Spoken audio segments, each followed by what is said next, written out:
I am Billy Embody on this Thursday, coming to you from a remote location, just fresh off watching SMU get after it a little bit this morning during spring ball. And we have a awesome show for you guys today, as ESPN and ACC Network analyst Eric Mac Lain will join us in just a moment here as we continue to look at the ACC as a whole in the lens of spring football, seeing some of the big storylines developing over the course of what was March and now into April. And we're excited to have Eric with us in just a moment, taking some time in the quote-unquote off season, of course, to join us. But we do want to say we are presented by our friends at Horn Legend. Horn Legend continues to add to their collegiate collection. Make sure you guys check them out, whether you're a Clemson fan, a Clemson alum, like we might hear from in just a moment, or on the SMU side of this conversation this morning.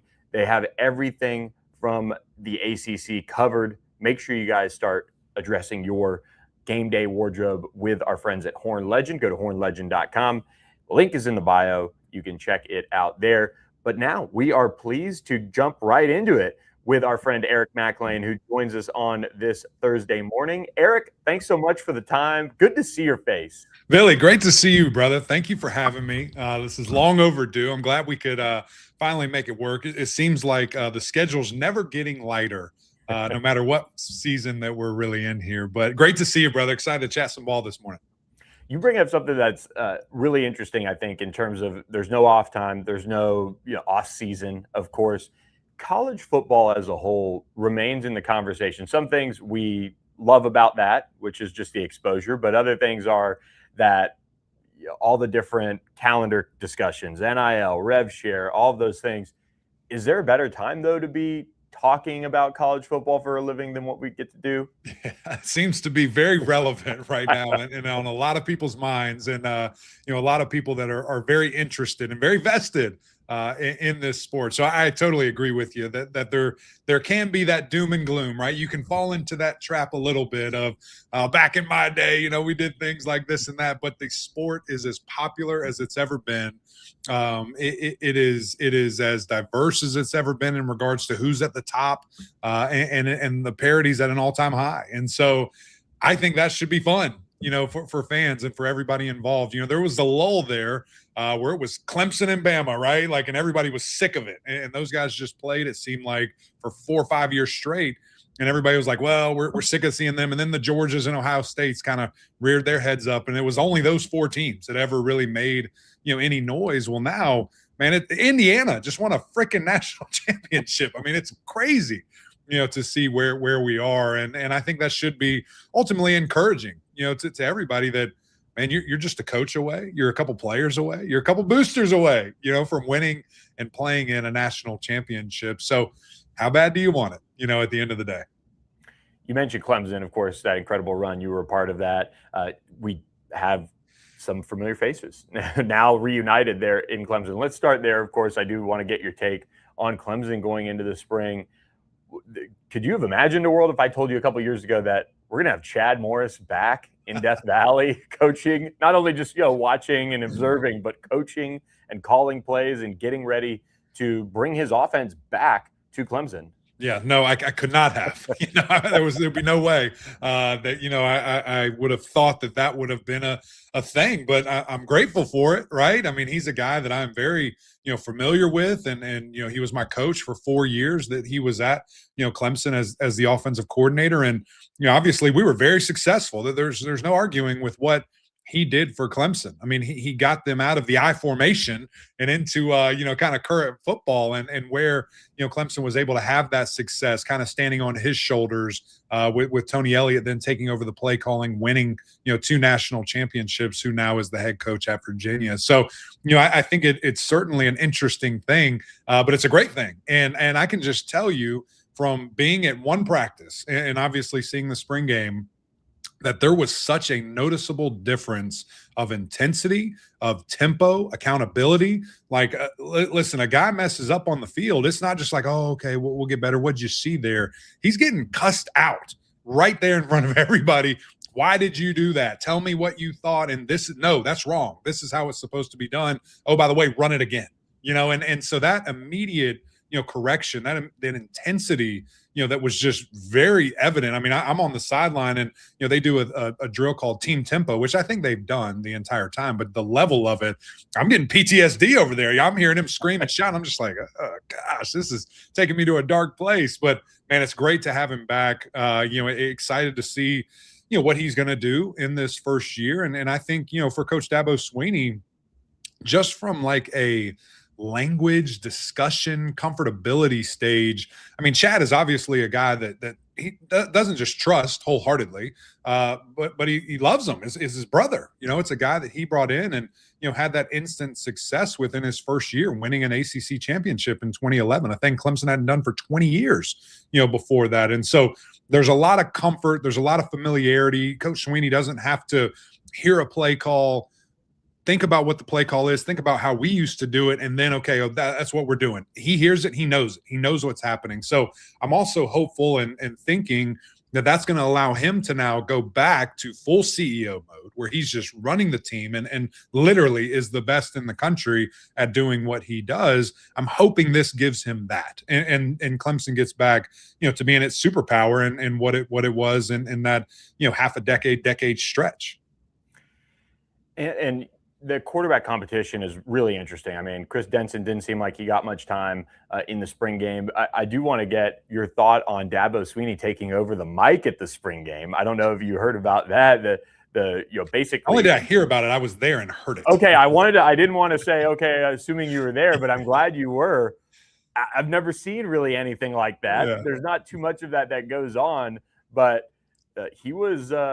Let's just say accountability was certainly a piece of that puzzle and the quarterback competition that's going on between Tate Reynolds and Christopher Vezina. Yeah, I think it is an interesting choice to be on the PA, for the entire game and allow all of us to hear your thoughts. But hey, maybe that's the level of transparency you want. I will say though, for 3 or 4 years, he was on TV with us doing it. Yeah. I was down on the field doing it. So I guess it's similar. Maybe even more people saw it because it was on TV instead of, whatever the capacity crowd would have been, for that type of game. So he's not used to it. He's had a mic in some form or fashion for the last 5 or 6 years during that game. But it was an interesting choice for everyone to hear that right then and there, those corrections. But I think going back to the quarterback competition, we all know that Chris Vezina is going to be the guy until proven otherwise. And SMU fans and you guys know, I mean, he came in and threw for 300 yards, 3 touchdowns, no picks.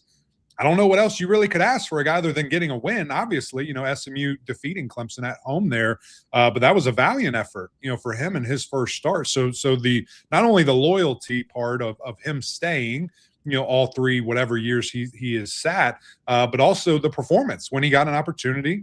He performed really admirably there. So excited to see it with him being the guy. But as we know, and as we expect at every position, not just, one here or there, every position, it's always a competition. There's always going to be things that we do, that if you're not the guy and if someone behind you's pushing and they're better, they get the nod. So if that ends up being Tate Reynolds, the true freshman who looked fantastic, physically looks like he is ready to go. I think it's going to come down to mentally. Can he process and does he know, where to go to the football? When he's got a guy screaming down his neck and the coverage changes last minute.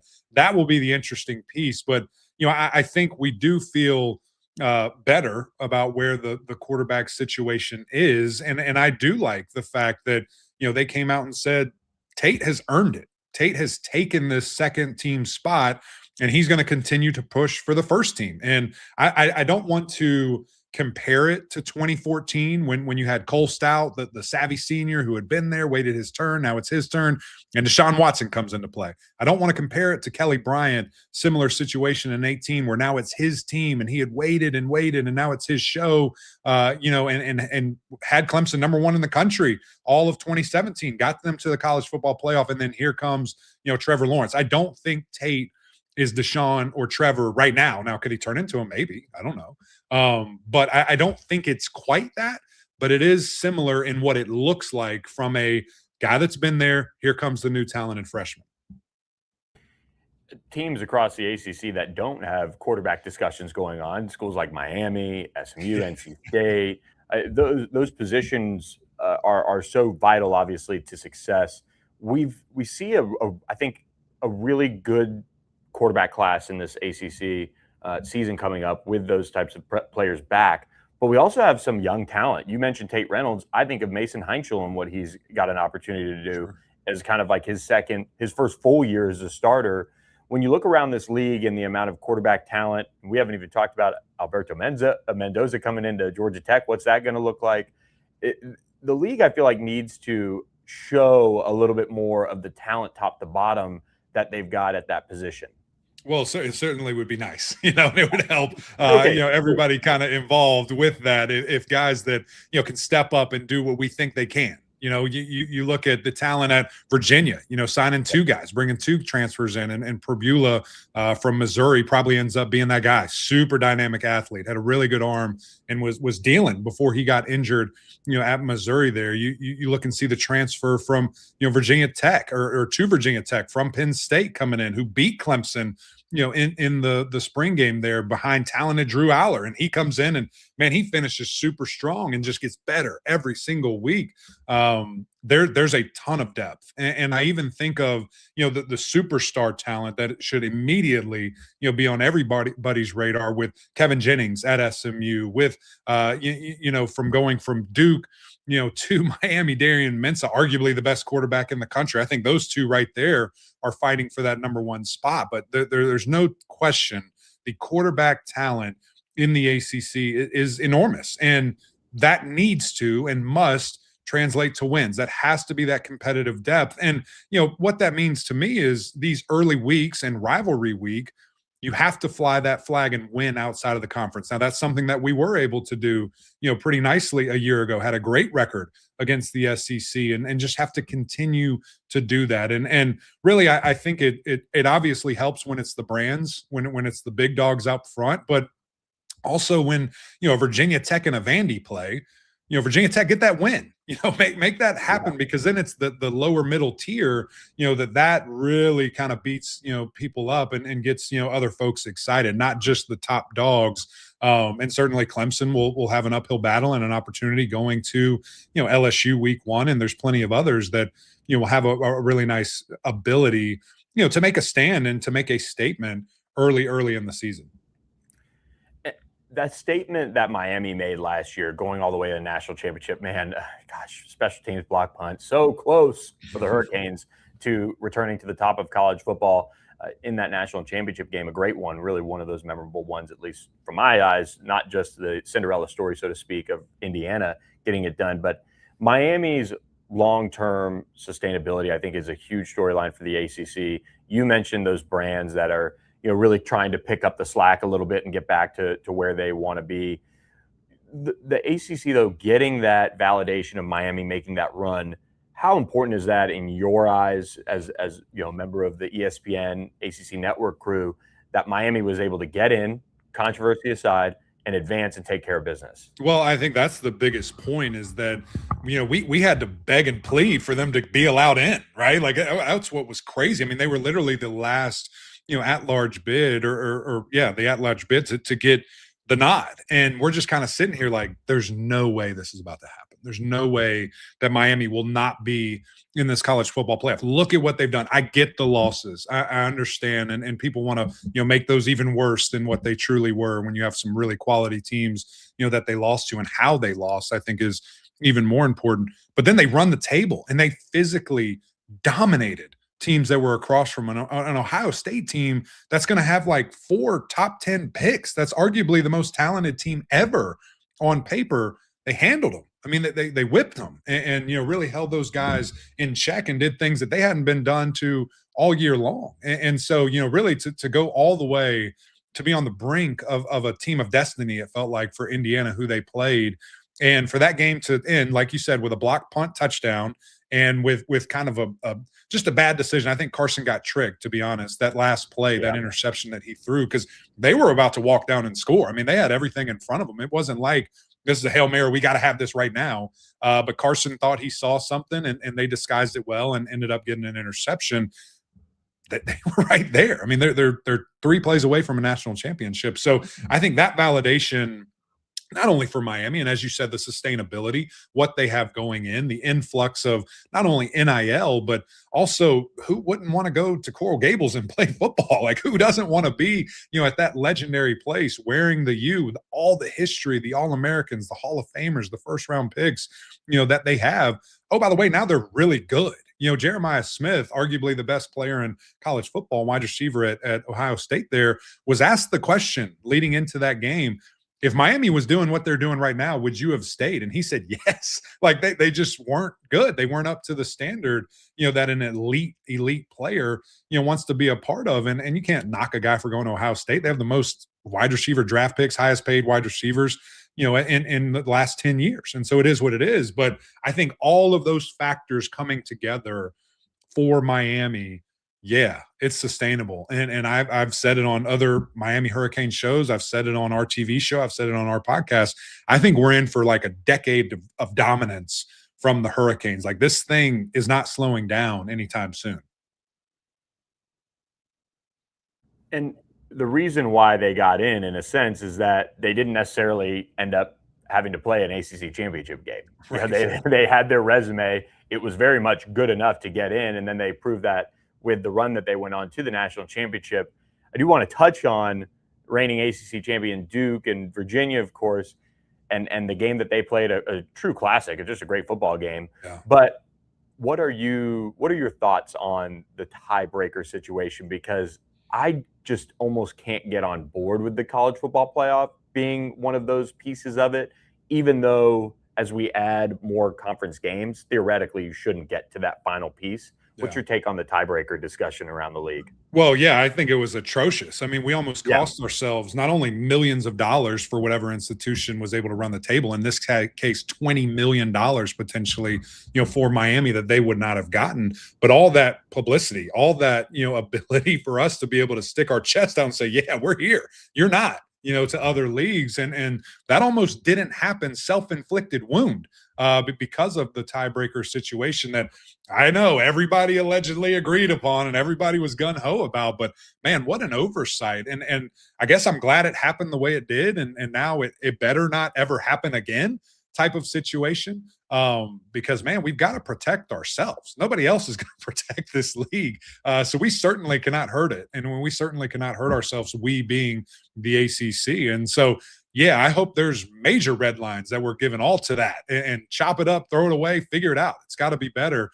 And it was weird because it was a strange spot for us. Like, I love Duke. I love them to death. And I love the administration. I love the coaches. I love the players. I love the place. I grew up in North Carolina. It's somewhere that's very special to me. And it sucked being in a position of like, I need Duke to not win this game. Like, Duke cannot win. The fact that they're even in it is already kind of a black eye, for our conference here. And that's unfortunate. So, whether the overall rules change, which they are this year, like Duke would have been in the college football playoff by these rules that we're playing with this year for the CFP selection. The big dogs, if you win a championship, you're in. That winner of a league is in. And so just given the climate of how that was handled in regards to the selection process, it almost was catastrophic. And so I hated that we were in that position of, again, not cheering against them, but we want the ACC to succeed as well. And that's awesome that they were able to accomplish that. And the first Duke ACC championship in football ever. And you see the run that Duke went on in the ACC, the first team in the history of sport of the major level to win a football, men's and women's basketball championship, conference championship. Duke accomplished that. So I think Duke is the tippy top of what you want your athletic programs to be, what you want your athletic department to be. They're killing it. And so I just hope that we're never in that situation again, which this year we won't be. Winner goes, whoever that is. Yeah, that's important. And getting through that with, I think, the conference games going up to 9 for the most part will help a good bit. And I think, with the way the ACC wants to schedule, that's important because, look, I think we will one day get back to, and I think we saw it with Miami, getting rewarded for playing a strong schedule. Right. And it should matter. It should matter. I'm not opposed to 11 Power 4 games. I think that's a lot. But man, it would be nice to see that type of competition around college football be more widely embraced, and not just by the ACC trying to play 10, 11 games against Power Four opponents each year. But with that, Virginia, Duke, they made their way to Charlotte. They did play for an ACC championship. Do you see them staying among those top teams in the league? I think in particular it's going to be a tough road for Duke. Yeah, I do too. And again, I just kind of gave you my soapbox of how much I like Duke, and I think Manny Diaz is the man. Right. I think he's unbelievable. I mean, I think he's one of the best coaches in the entire country, and he can look at a roster and he knows what he has and what he needs, and he can call defenses like anybody's business and motivate a team. I mean, hearing that guy with us versus in the locker room is completely two different guys. I mean, he is amazing. With that said, they lost a lot. You're right. And with what happened with the Mensa and Barkate situation, with all the guys that just are moving on, there was a big flux of talent that's leaving. And so that's going to be difficult. Not to say that they can't, but I do think they have a bit of an uphill battle. Virginia has lost a lot as well. Now, I like those two quarterbacks they brought in, and surely between one of them or the two of them, you get one that is fairly dynamic. And I think that they and Duke have. The biggest thing is they've committed, right? Like there has been an infusion of money. There has been support. There has been maybe not quite whatever you need, you got it, but pretty close, and I think they both have, showed that that's what it takes, to be able to play and be able to sustain, success here. So a really interesting year. If you ask me, am I sitting right here today betting that those two teams will play again in the ACC championship? The answer is probably no, but it probably never is, and it just happened. So, they do have recent history on their side, and it was tremendous to see that run for both of them. When you look at the 2026 season, and look, we're in spring ball, so of course we're going to hold you to this. I mean, this is as you should. Sharpie. Who are you feeling as your 2026 Virginia? Kind of a team that comes out of nowhere, has that type of Cinderella-ish story. And puts themselves on the map, or returns to putting themselves on that map for the ACC this year. Yeah, I think the good thing about Virginia is you got a lot of your offensive line back. Most of your offensive line, is back. So those trenches are important, right? And that's going to be a really big deal, for them. You have some playmakers, at the skill positions in regards to a couple of wide receivers and a tight end you feel good about. But then the other guys are some new guys, that probably are going to make up a majority of your production at the running back position specifically, and then a couple other wide receivers and, quarterback. Again, I mentioned, I think it's going to be, Bo Perbula. I think he's a very talented quarterback. I think he fits the system and is very Chandler Morris-like. I think that they can replicate all the success that they had a year ago, and to be able to really do that. Defensively, you got a bulk of your team back as well, at least guys that have been in the program that know, the standard and what they expect, from Virginia and how you step out onto that field. So a little bit interesting for those guys, starting in Brazil for a conference game. We didn't think Virginia, NC State could get any weirder, so we had to put it in Brazil to make that happen. So they'll start there, which, is interesting. It's different. What they'll have to really face there. But, what does that mean the rest of the way when you see their draw fairly manageable, very manageable out of conference schedule? I like that they're playing, West Virginia just to mix up the Big 12 teams there. But, you're at, Florida State, a game that was cinema, that was TV worthy, that was movie worthy a year ago. You're at SMU, which we know how good, the Ponies are going to be. And then, of course, finishing at Virginia Tech. What do they look like? Stealing that cup, right? And allegedly putting it where it belongs in Charlottesville, that great rivalry there that has been extremely lopsided. That Virginia Tech has won 1 billion of those games. Virginia has it. And can they double down on those guys? It'll be interesting to see 2 in a row. If you had to pick an early ACC championship game, who you got? And who you got probably facing Miami? It's always Miami. Every year it's always Miami, which, they still haven't gotten over that hump, though. It's crazy. But, honestly, people say that, and I think other people say it to make fun of. I think Mario Cristobal could not care less if he's in the national championship every other year. I don't care about it. Great. Be awesome, but I don't care. But it's nice to have. It'd be nice to have one banner in the league that you were supposed to dominate your entire existence coming in. So I would say Miami for sure there. Then it gets weird, man. It's like, what is your flavor of the day, for that team? I have high expectations for SMU and having Kevin Jennings. I think Pittsburgh is an interesting case study of, can they just finish? They get hot early in the season, then they just, kind of fall to pieces there. What is Florida State going to be? What is Clemson going to be? And I like Virginia Tech a lot too. I like Franklin and his whole approach there. So I think the good thing is, we've got options for the second team. I guess the comfortable thing will be SMU. I feel like of the teams I just mentioned, and I'll even throw NC State in there with, Bailey kind of being in maybe his final form with the Wolfpack, the talented, quarterback there. I think I know the most about SMU, or what I think I know. So I think Kevin Jennings, if he's healthy, man, what a fun matchup that would be to see the Mustangs back, 2 and 3 years. And then the Miami Hurricanes, potentially being and winning their first ever. I think Louisville is one of those teams for me too. Can never count them out. All they do is win 9+ games every year. Yeah, and hey, maybe not having a more well-known type of a name at quarterback ends up panning out. I thought Miller Moss. I was a little skeptical on him last year, but they also dealt with some injuries, some key injuries. But Lincoln Kienholz, the reports from Ohio State seem like he's kind of the guy. Dude. And don't look past Wake Forest. Now, listen, I saw them early. I will look past them. Right. Well, they won 9 games, exactly. And they got Gio Lopez. Gio Lopez is being back with his offensive coordinator from the South Alabama days. We might see some magic in Winston-Salem, man. Who knows? Yeah, no doubt. Well, Eric, thanks so much for joining us. Hope you get a little bit of time off in the quote unquote off season. What's this time of year like? Are you traveling? You going elsewhere? Getting around for spring?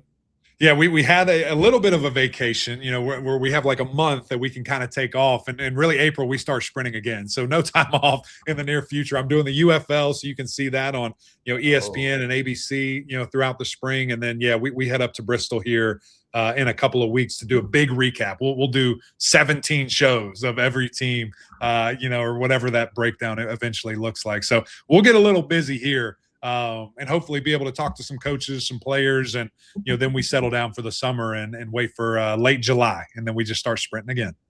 See you at spring meetings? Yeah, maybe. We'll see. Tap on the shoulder for that one? Okay. We'll see if I'm available. Who knows? Love it. Well, cool. Well, Eric, thanks so much for joining us on All Access AM. We appreciate it so much. It's you, brother. Good seeing you always. Yep. There he goes. Eric Mac Lain joining us on this Thursday. Just one of the best in the biz, and we appreciate so much him giving his time to us.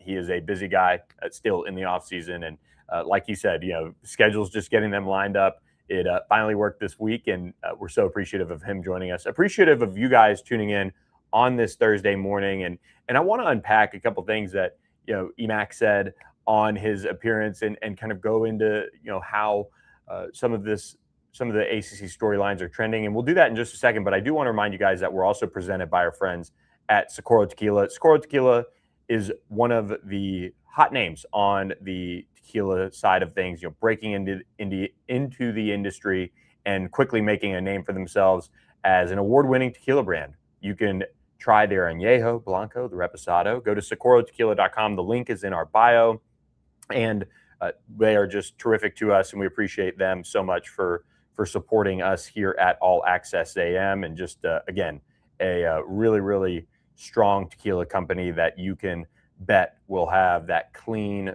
taste for you guys. So it's not any additives. It's just agave, water, and yeast. So make sure you guys try it out. SocorroTequila.com is where you can get that on your shopping cart, and then have it delivered right to your door. Pretty sweet deal there. You don't have to go searching for it at your local liquor store. So with Eric joining us, I wanted to just kind of go into some of my thoughts on him. When we have guests on, we'll throw a little conversation, but largely we want them to share their opinion, and then we'll unpack some of those things. I want to go to the ACC championship game pick, Miami, and I didn't want to have Eric on forever, and he had somewhere to go right after, but the Pitt pick, as far as a team he's really watching closely, can they finish, is something that I'm in complete agreement with. Can you see that team getting over that hump?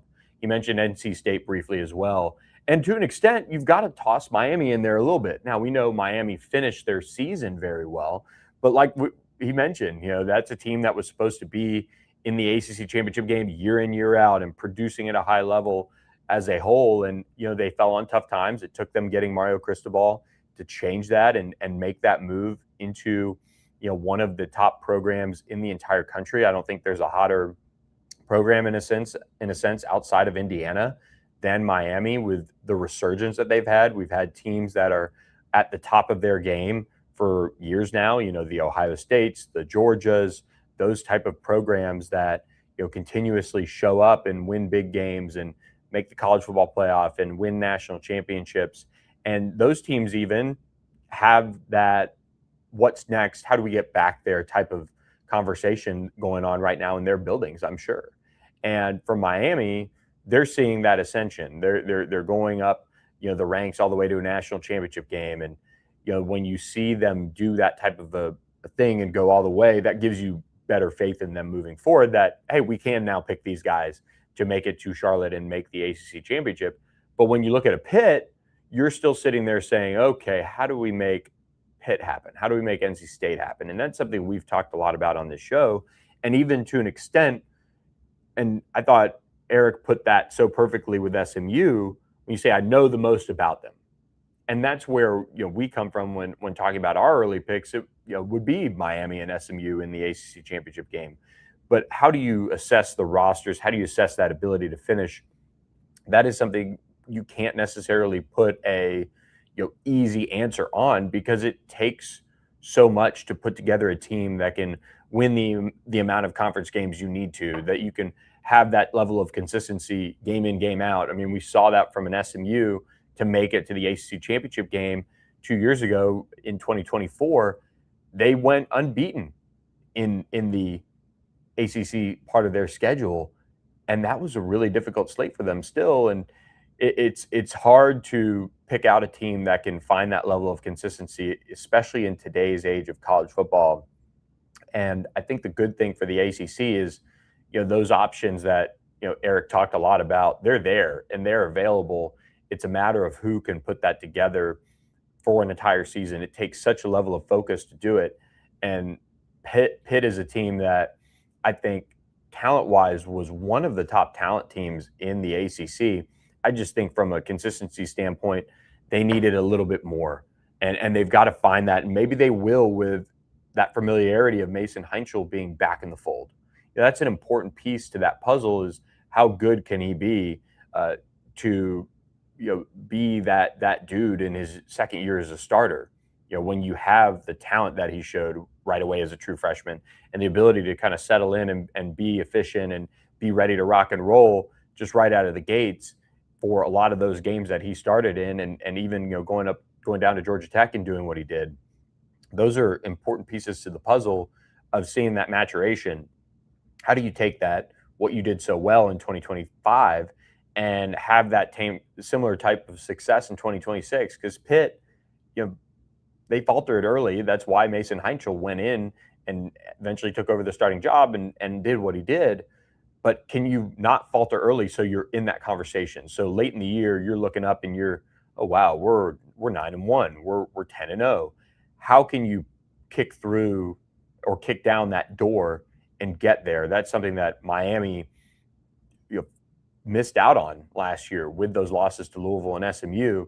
They ended up playing really well down the stretch, earning their way into the college football playoff, and it paid off, obviously, getting selected and being able to make your way to the national championship game. But there's still so much that goes into it, and that's the fun part of trying to diagnose it in the ACC. And ultimately, the team's focus level, because the league has so much talented teams at its disposal and options to make it to Charlotte, it makes it an interesting offseason discussion. I really believe that this league has as much parity as anybody in the country, and I don't necessarily think it's, for the most part, teams that are just a product of a bad league. I really think the coaching in this league, it's almost a little bit of a combination of, and this, if anybody were to clip this or whatever, which they're not because it's me saying it for the most part, but it's kind of a combination of SEC Big Ten kind of mentality and team building.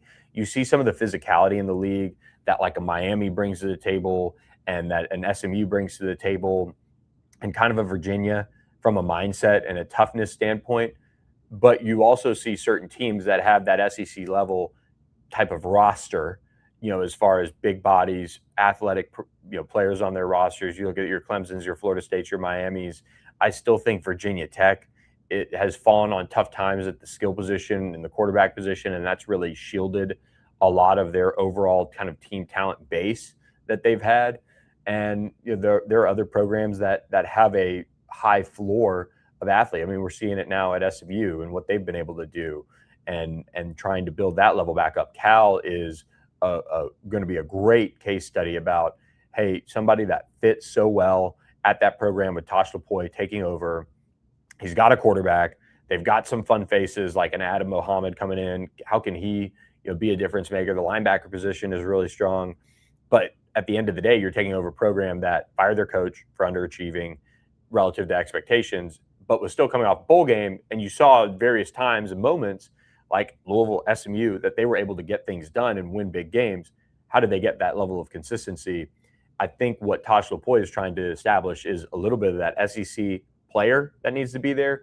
But the Big Ten, the reason why they're not running college football by any means, but they're winning the national championships at a high clip right now, is because they've taken the mindset of establishing a high level of roster floor with the players they acquire.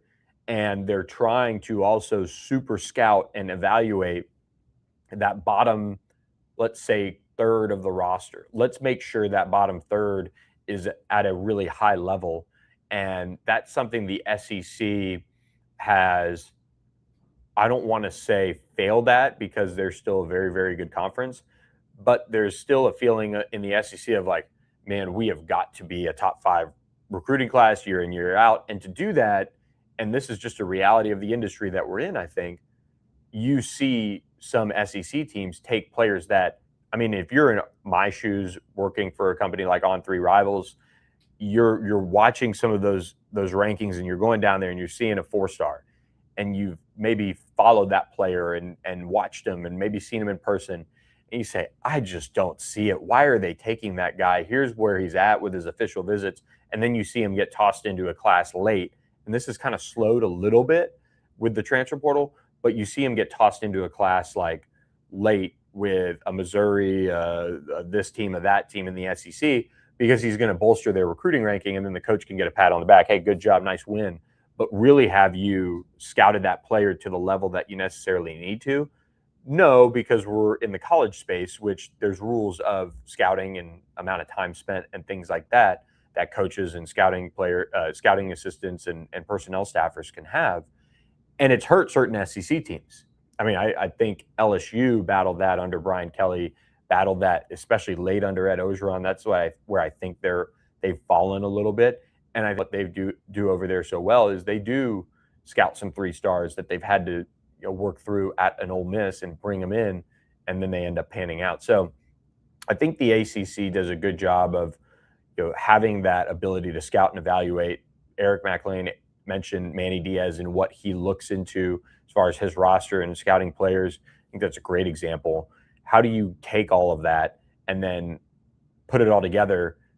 And for the ACC, where they need to take that next step, is getting back to some of those top recruiting classes that you can have a higher floor as a whole, and it would kind of round out everything that this league has done to legitimize itself, to roster build the right way. I think the coaching is strong in this league, very, very high quality for the most part. If you put some of these guys like a Jake Dickert, a Manny Diaz, Rhett Lashley, and you put them at, name brand programs, and those programs are certainly building themselves into very high quality programs, particularly, SMU making the college football playoff a couple of years ago and what they've been able to do.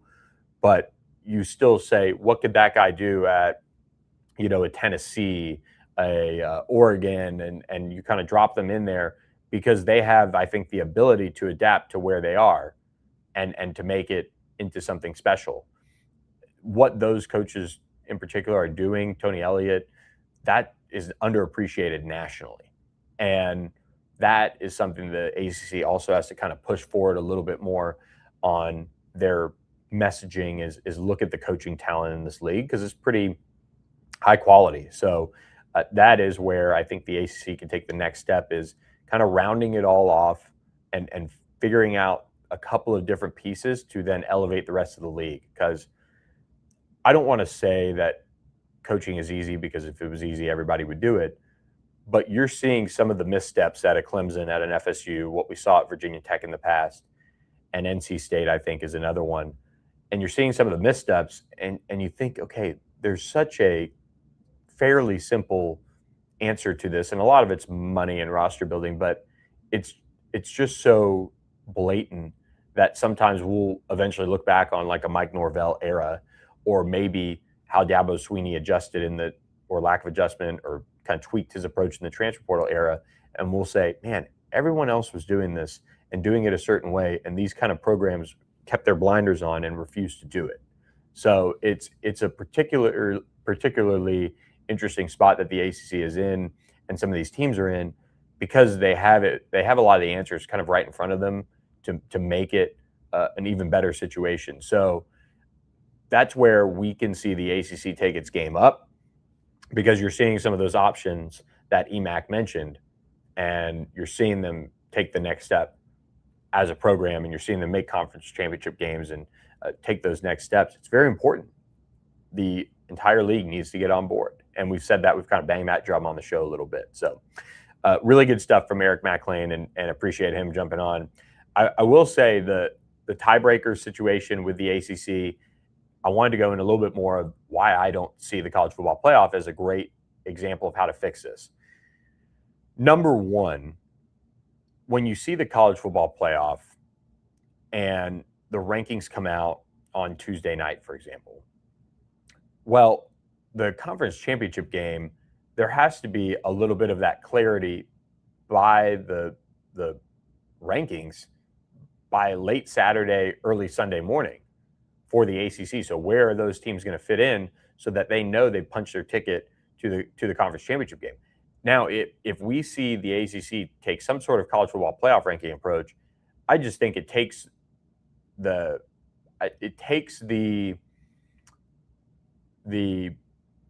team's ability to control their destiny away. And one reason why I love the ACC playing 9 conference games, I would love them playing 10. I really would. I'd love them playing 10. I think more conferences should play 10. I'm sorry to group of 6 FCS type of schools that miss out on that money, but I think the product in college football is so good that we should be playing that number of games. But if you take the college football playoff rankings and you add them into a tiebreaker, even if it's so late in the tiebreaker scenarios that you're going down, I think it takes the team's ability to control their own destiny out of it. And a 9-game conference slate for pretty much every single team, save for 1 or 2 each year, is going to cause some issues from time to time, but you're not going to get as far down to the college football playoff piece of it. Like, I think the conversation is generally overblown. I just like that there is a number or a exact scenario that you know will play out based on that. And I don't like the human element. I don't like the human element of the college football playoff committee. I think there's got to be some sort of fix to that. I'd love to see it go back to the computers in a sense and figure out that angle of it to make it a better situation. And you know, if that's going to leave a team left out or not from time to time, well, we've already lived that. We lived it with the BCS. And I know that going to the human element, it was a part of the BCS and some of those things. But now that we have a 12-team playoff, it doesn't really need to be that type of a conversation as much anymore. Like, I think 12 teams is the perfect amount, and you don't need a 4-loss team in there at some point with the college football playoff committee, which I think would one day potentially happen. You know, 4-loss team making it in. You know, that's where we were really close to. Not really close to, but that was some of the conversation around 3-loss teams. So you add 4 more teams in there, and you change up some of the ways that teams can get in. I'm just concerned about that. I'm concerned about how the rankings can be impacted by humans and those things. But you know, look, I don't think the ACC ended up having an incredible amount of like harm because of the way Miami performed in the college football playoff. They just happened to lose 2 conference games, and the tiebreaker ended up working against them. So it's a hard situation to go through, but once they get to 9 games, I think we're going to see the tiebreaker scenarios work themselves out. So with that, guys, I hope you guys enjoyed our Thursday edition of the show. Eric Mac Lain, just stellar as always. Really appreciate him jumping on with us. Hope you guys have a great weekend. We will be back next week, Monday, Wednesday, Thursday, 8 to 9 a.m. Central Time here on All Access AM. Please hit that subscribe button and check out our sponsors, Horn Legend and Socorro Tequila. Really appreciate them for all their support. Hope you guys have a great weekend and enjoy your Easter holiday for those of you celebrating, and we'll catch you next time on another edition of All Access AM. Thanks for watching. I'm Billy Embody.